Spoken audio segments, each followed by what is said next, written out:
Un momento, ¿es el filete más grande que tienen? ¿Solo de 2 kilos? Creí que este era un restaurante especializado en carnes, no un salón de té para señoritas cursis con mantelitos de ganchillo rosa. Bueno, tenemos una pieza de carne que solo se sirve por encargo especial, el llamado Don Solomillón. Es del tamaño de un flotador. Pues póngame ese. Muy bien, señor. Esto no es otro podcast sobre vino.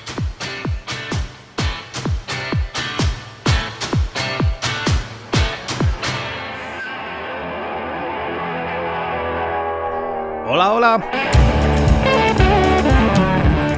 Buenos días. Buenas tardes. O buenas noches.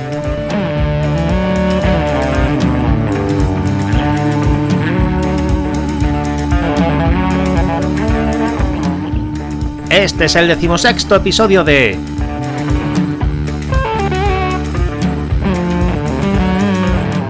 Esto no es otro podcast sobre vino. El complemento sonoro del blog aesteladodelduero.com. Me puedes encontrar en Twitter X y en Blue Sky como @aesteladoduero.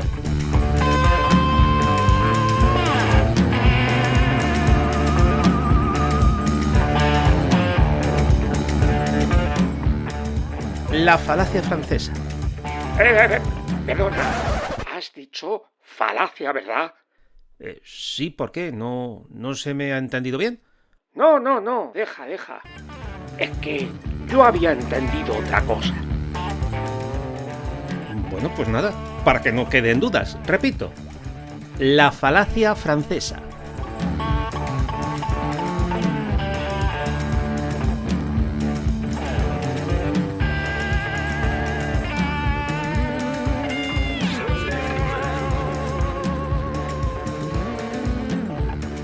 En 1819, Samuel Black, un médico de una pequeña ciudad del norte de Irlanda, publica un libro sobre la aterosclerosis, un síndrome cardiovascular que, a grandes rasgos, se trata del engrosamiento interno de las arterias de tamaño mediano y grande de nuestro cuerpo, producido por placas de colesterol, lo que impide que el flujo de sangre sea continuo hacia los órganos, pudiendo incluso obstruir... ¿Me equivoco yo? ¿O esto antes era un podcast sobre vino? Esto sigue siendo un podcast sobre vino, el no podcast del vino, pero estoy poniendo un poco de contexto de lo que quiero hablar. Ah, como te has puesto a hablar de arterias, colesterol, me había imaginado que habías cambiado de temática. Pues no he cambiado de temática. Y ahora deja que termine de explicarme y ya veréis a dónde quiero llegar. Bueno, pero no te enrolles mucho, que a mí es que estas cosas me dan lluvia. Ay, señor, dame paciencia. Como te iba diciendo, estas placas pueden llegar a obstruir arterias y detener la circulación del torrente sanguíneo, o bien las placas se pueden desprender formando trombos que pueden provocar trombosis, embolias, infartos de corazón o de cerebro, entre otras cosas. Samuel Black se dio cuenta de que este síndrome se daba entre personas que ingerían mucha cantidad de grasas de origen animal. ¿Hemos llegado ya? Y llevaban una vida sedentaria.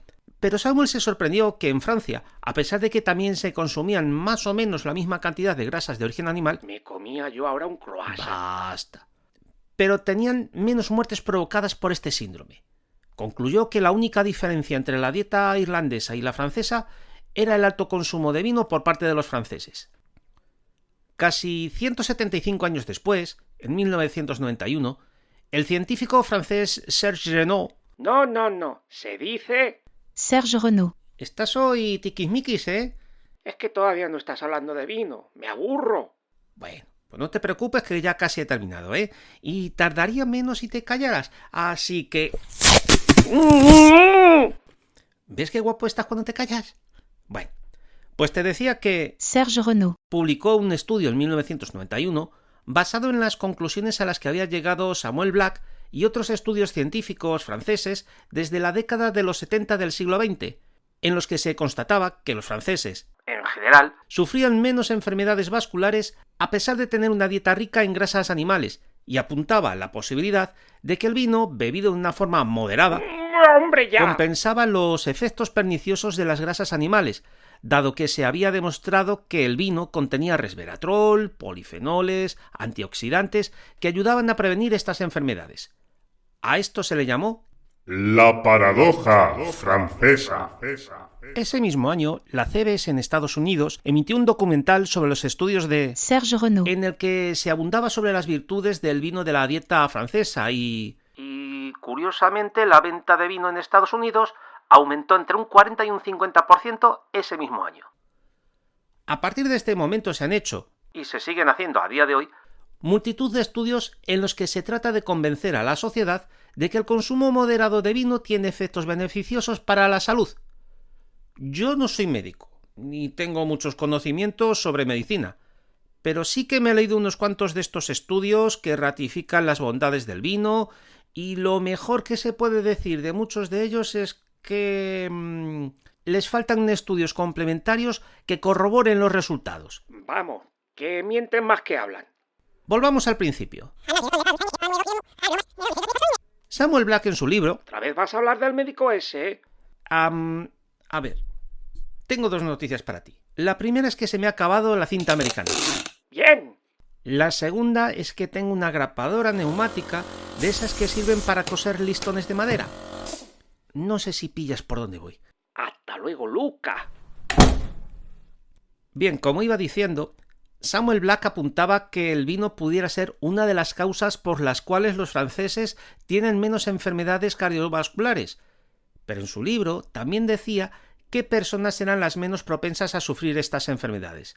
A saber, mujeres, soldados en periodo de instrucción, los franceses, literalmente, y personas que en su trabajo tuvieran que desarrollar mucha actividad física. También apuntaba que el clima que disfrutaban los franceses podía tener algo que ver, que no es lo mismo estar encerrado en casa por el mal tiempo sin apenas realizar actividad física alguna, a estar fuera de casa socializando porque el clima invita a ello. De la misma forma, Serge Renaud apuntaba en su estudio de 1991 y en otros posteriores que el vino por sí solo no va a disminuir el riesgo de sufrir estas enfermedades, sino que hay que tener una vida activa y dados a consumir grasas, que lo mejor sería sustituirlas por ese tipo de grasas que consumían en el suroeste de Francia, donde se usa mucho un aceite vegetal, concretamente el de oliva, que curiosamente también es el mismo tipo de aceite que usamos en la dieta mediterránea. Por lo que sea, esto último no se le ha dado la misma trascendencia ni se han emitido reportajes en la televisión americana hablando sobre ello en horario de máxima audiencia. Por lo que sea. Pero entonces, ¿el vino tiene algo que ver con un menor riesgo de enfermedades o no? Bueno, vamos a ir por partes. Está demostrado que el vino contiene resveratrol, antioxidantes, polifenoles, que son elementos beneficiosos para nuestra salud. Pero el vino tiene alcohol. Y nos guste o no nos guste, el alcohol es un tóxico desde la primera gota. No hay un consumo seguro, aunque sea moderado. De esto te hablaré en un momento. ¿Compensa tomar este alcohol por los posibles beneficios que puede aportar el vino? Bueno, ay mi madre, ya sé lo que va a decir. No, en absoluto. La cantidad de resveratrol y otros elementos que pueden estar contenidos en el vino que hay en una botella, y ojo, he dicho una botella, no en una copa, son tan sumamente bajos que para que ese resveratrol o antioxidantes tuvieran efecto positivo en nuestra salud, habría que tomar cientos de litros al día. ¡Ah, la exagerado! Esos son cosas de los haters del vino. Pues no, verás. Por ponerte un ejemplo, un litro de vino tinto contiene aproximadamente unos 7,5 miligramos de resveratrol. Por un momento supón que un litro de vino fuese una dosis moderada. ¡Viva el vino! De esos 7,5 miligramos, un ser humano de entre 25 y 40 años, sano y con una actividad física aceptable, como mucho, su organismo absorbe un 20%, es decir, 1,5 miligramos. Los otros 6...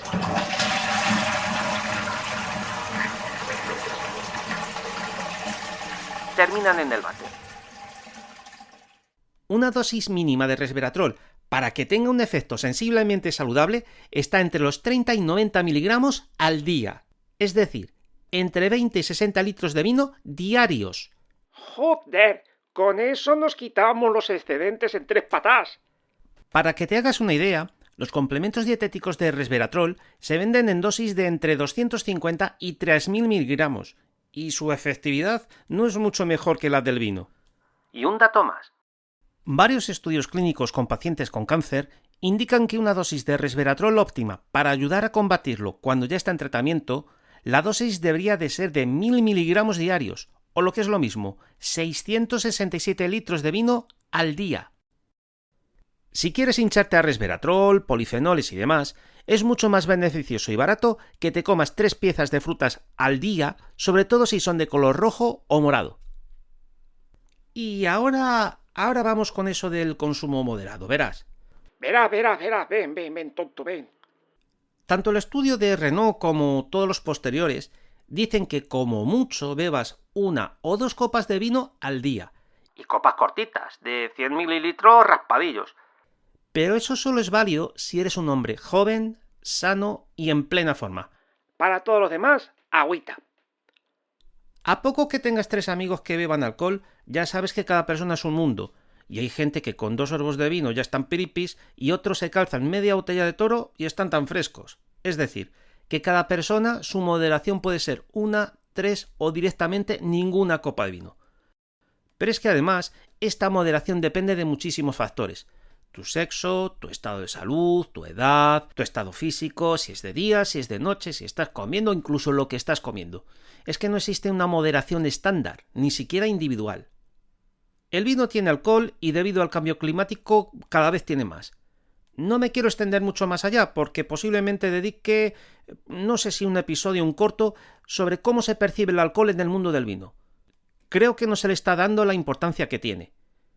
El vino no es una droga, estamos de acuerdo, pero tampoco se puede ignorar, O peor aún, ocultar que tiene alcohol. Y el alcohol sí que es una droga, y tiene unos efectos bastante jodidos sobre la salud.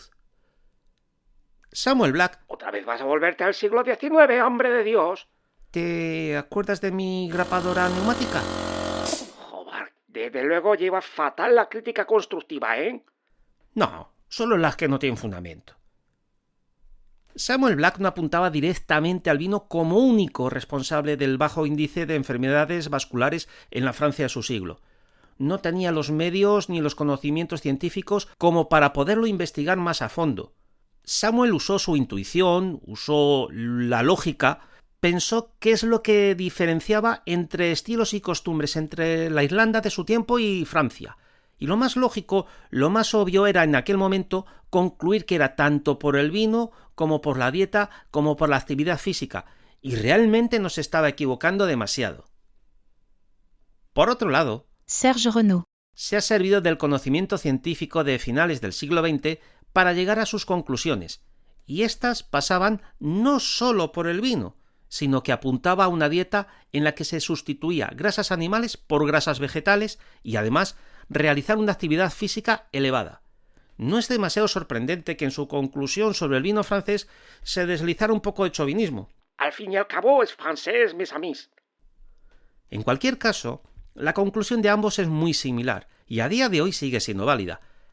Pero de alguna forma, el público en Estados Unidos que vio el documental en la televisión se enfocó en lo más fácil: atribuir al vino la propiedad mágica de solucionar enfermedades, como si se tratara de un bálsamo de fierabrás.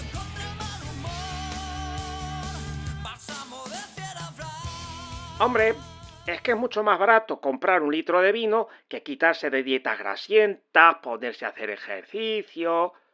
Pues posiblemente, y ya no solo eso, es que las grasas animales que los franceses utilizan para cocinar o para comer, La mantequilla, el queso, la forma en cómo elaboran platos como por ejemplo el micuí, más que posiblemente sean grasas de una calidad muy superior a la que utilizan los norteamericanos en sus comidas, que parecen más empeñados en competir a ver quién es el que más grasas come. ¿Y de beber? Albóndigas. Europa bien podría haberse quedado al margen y haber realizado más investigaciones serias sobre el vino, pero ha preferido copiar todo lo malo que le ha llegado rebotado desde aquellas costas, con el fin de demostrar que el vino es bueno para la salud, siempre y cuando se tome con moderación. Todo esto escrito en letras muy grandes, de muchos colorines, con mucha musiquita, mientras que eso de consumirlo como parte de la dieta mediterránea, realizando actividad física, pues como que lo dejan así en un segundo plano. Lo ponen siempre al final, una vez que te han machacado el mensaje de que el vino es bueno y eso es lo que te debe de importar. Pero nuevamente, compremos esta moto por un minuto. Demos veracidad a esos estudios que se hacen con un fin científico y que realmente quieren demostrar las bondades de esta bebida centenaria que forma parte de nuestro acervo cultural y que está tan interiorizada que... Y simulas de puta pena, chato. Es que no puedo. Es que estos estudios no valen ni para ir al baño. No, si ahora sí que va a resultar que eres médico, ¿eh? Ya te he dicho al principio que no. Pero me he leído unos cuantos de estos estudios y es un poco para tirarse de los pelos.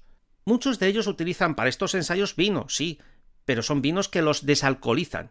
Y el que no utiliza vino desalcoholizado utiliza directamente resveratrol o los polifenoles o lo que sea, y en dosis superiores a las que se puede encontrar en una copa de vino. A ver, espérate. Explícame eso.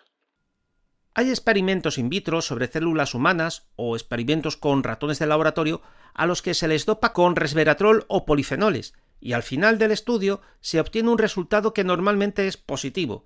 Y entonces, como resulta que esa sustancia con la que se ha dotado a los ratones o con la que se ha alimentado a estas células es beneficiosa y está contenido en el vino, pues se correlaciona que el vino puede tener esos efectos beneficiosos. Bueno, ¿y por qué no se realizan estudios con vino y seres humanos? No, sí se hacen, pero son aún más graciosos. Primero, están los que recogen datos basados en entrevistas a un número de personas seleccionadas, con muy pocas pruebas médicas que corroboren si lo que te está diciendo el entrevistado es cierto o está engañando al entrevistador. Curiosamente, siempre sale que aquellas personas que tienen buenos hábitos de alimentación, que dicen realizar ejercicio regularmente y que consumen poco vino, están así de fuertotes por el vino. No porque tengan hábitos saludables, no. Es por el vino. Curiosamente. Segundo. Otros estudios están basados en pruebas médicas a pequeños grupos de personas, normalmente no más de 100, y que tienen que cumplir con una serie de requisitos. No estar enfermos en el momento de realizar el estudio, no poseer enfermedades crónicas ni enfermedades cardíacas, no tener antecedentes de tener cáncer, tener buenos hábitos de alimentación y un buen estado físico. Vamos, como estamos casi todos, ¿no? Y lo mismo que en el caso anterior. Si están así de bien, es por el vino. Curiosamente. Tercero. Y hay otros estudios, los menos, que son estudios clínicos en los que los participantes están sujetos a rigurosos análisis clínicos, seguimiento exhaustivo de su dieta, del ejercicio físico si lo hacen o no, y a los que se les proporciona o tolera una pequeña dosis diaria de vino. Y aquí sí que hay, hasta donde yo he leído, 2 estudios en los que se indica que el vino es bueno para la salud. Para. Espera. ¿Llevas soltando una chapa impresionante durante media hora para llegar ahora y decir que el vino es bueno para la salud? Bueno, verás. Estos estudios no están dedicados a comprobar si el vino tiene algún efecto positivo en la salud. Lo cierto es que este tipo de estudios tratan sobre dietas específicas para personas que tienen diabetes de tipo 2, y uno de los elementos que se estudió fue el alcohol. En algunos casos fue cerveza, en otros fue vino y en otros fueron cierto tipo de destilados. Se llegó a la conclusión de que una pequeña dosis de alcohol tenía unos efectos positivos para la coagulación de la sangre y la metabolización del azúcar y la insulina. En el caso del vino, esta dosis era algo inferior a 50 mililitros al día. Personas ajenas a estos estudios correlacionaron alcohol, vino, salud, y te puedes imaginar lo que sucedió y lo que todavía sucede. Porque cada cierto tiempo vuelve a salir la noticia de que el vino es bueno para la salud por este tipo de estudio. Te dicen lo genial que es tomarse una copita de vino al día y lo beneficioso que es para tu organismo. Eso sí, tapando como pueden de que se trata de un estudio para un tipo de personas en concreto con unas características determinadas y que no somos todos. Pero es que además luego no les importa compartir contigo el estudio. Te ponen el enlace y te invitan a que pulses sobre él. Pero claro, eso de leerlo y sobre todo entenderlo ya depende de ti. Lo más triste de todo esto es que el sector del vino y algunos profesionales de la salud no tienen ningún reparo en difundir estas medio verdades. No sé hasta qué punto es moralmente aceptable basarse en datos tergiversados y sacados fuera de contexto con el fin de vender vino como si fuese un medicamento. Y es que además esta falacia te la desmontan los propios médicos. En el momento que tú acudes a tu médico con unos análisis de sangre, con los niveles de colesterol, triglicéridos y transaminasas un poquito por encima de lo normal, lo primero que te dicen es que comas mejor, que elimines grasas, que hagas ejercicio y que te quites el alcohol. Es más, aun suponiendo que los estudios tuvieran cierta validez y realmente el vino tuviera un efecto saludable, la última recomendación que pone en cada uno de estos estudios es que si no consumes habitualmente alcohol, claramente te dicen que no empieces a consumir vino. Y voy un paso más allá. Casi todos los estudios que se han realizado, por no decir todos, se han centrado en enfermedades y síndromes cardiovasculares. El resveratrol, los antioxidantes, los taninos, los polifenoles, los antocianos, no tienen ningún efecto beneficioso sobre el hígado, sobre los riñones o los intestinos. Porque, nos ponen el caramelito en la boca, nos dicen que el vino es muy bueno para tal enfermedad o esta otra. Pero cuando preguntas sobre cirrosis, sobre hígado graso u otras enfermedades hepáticas graves, todo se vuelve silencio. ¿Por qué estos estudios no van avalados por un hepatólogo o un nefrólogo? Bebo vino, disfruto el vino, me gusta compartir el vino, y sé que su consumo tiene unos riesgos claros para mi salud que tengo que asumir, al igual que sé que si consumo y abuso de otros alimentos, también me pueden generar otro tipo de enfermedades. Creo que ahora más que nunca, el sector del vino debe de dejarse de falsas paradojas, de esta falacia a la francesa. El vino, en algún momento en el pasado, ha podido ser fuente de calorías cuando no había otras que echarse al cuerpo. Ha podido ser más salubre que el agua cuando no disponíamos de medios para que ésta fuera potable. Pero no se debe considerar una medicina. Tanto que ahora se habla de tradición, de valores, de cultura, no se puede convertir el vino en una píldora milagrosa. Hasta la próxima.